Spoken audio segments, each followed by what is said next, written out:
Push to revive SA's rail services. Now, communities from Mount Barker to the Fleurieu and right across the mid-north are desperately hoping existing lines will be kept for future passenger services. If the lines are ripped up, they fear rail corridors may never be restored. Hendrik Gout has our story. South Australia wouldn't have been South Australia without its railways. Just ask Bob Sampson, current director of the National Railway Museum at Port Adelaide and once the porter who snipped the tickets.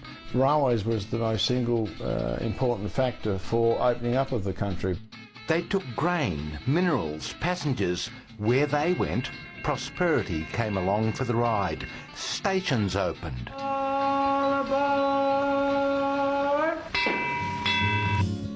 I've been working on the railroad. The famous Barossa Valley, this is Chateau Tanunda, grew on the right-hand side of the tracks. Tracks now so overgrown, there are trees between the sleepers. You could wait here at Tanunda Station and never catch a train again. It seems a shame. It does, and it should not be allowed to happen. Russ Stigantz lives in Lyndoch and is campaigning to reopen regional railways like those to the Barossa, which last had a passenger service in 1968. This is an asset of South Australia. It's an asset of the people. It should not be in the state that it is. And this man, among others, is also trying to bring them back. It's heartbreaking, especially knowing that this was a fully operational rail corridor. Grant McDougall wants to reinstate a tourist train from Adelaide to the Barossa.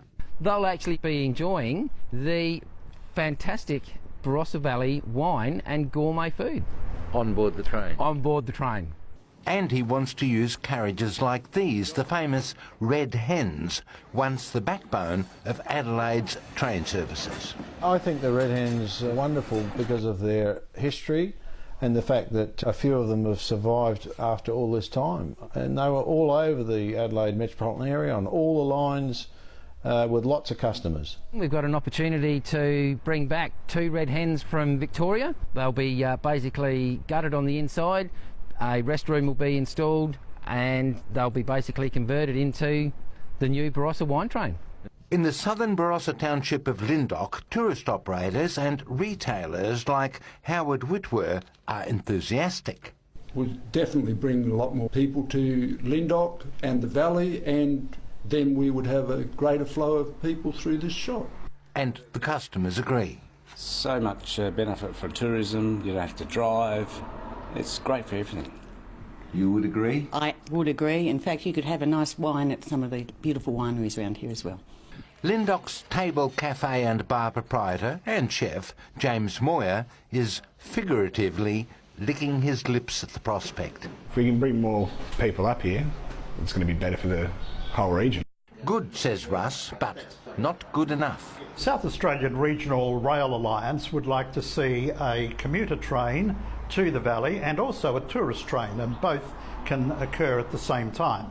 In Tanunda and through the Barossa, the feeling is the same. These people want their train service back. Definitely, that would be a great thing for the Barossa to have a passenger train. You used to go by train into the city? Yes, when I was a little girl. And you would like to do it again? I would love to. It could well be a good commuter connection to the city. But? But there's a lot of hurdles to jump to get to that stage.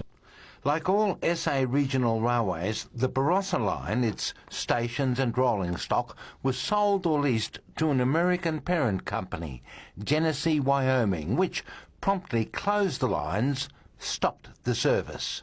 That didn't seem to make much sense at the time and hasn't made much sense since. No, it hasn't, because those lines under the lease agreement with GWA must be maintained in order that a train could run on it within a fortnight's notice.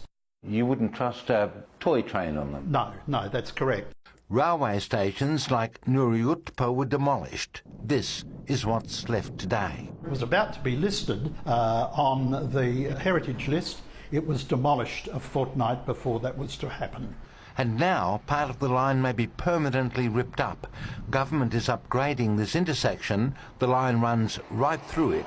It will not survive. This is the last chance that the Barossa Valley has to keep a rail corridor straight to the heart of South Australia's fantastic wine region. The government seems a little reluctant to increase infrastructure spending. That's the government. Government will soon decide what will happen to the rail corridor. Expressions of interest have already closed, but for decades, Liberal or Labor governments have not had regional rail as part of their election platform.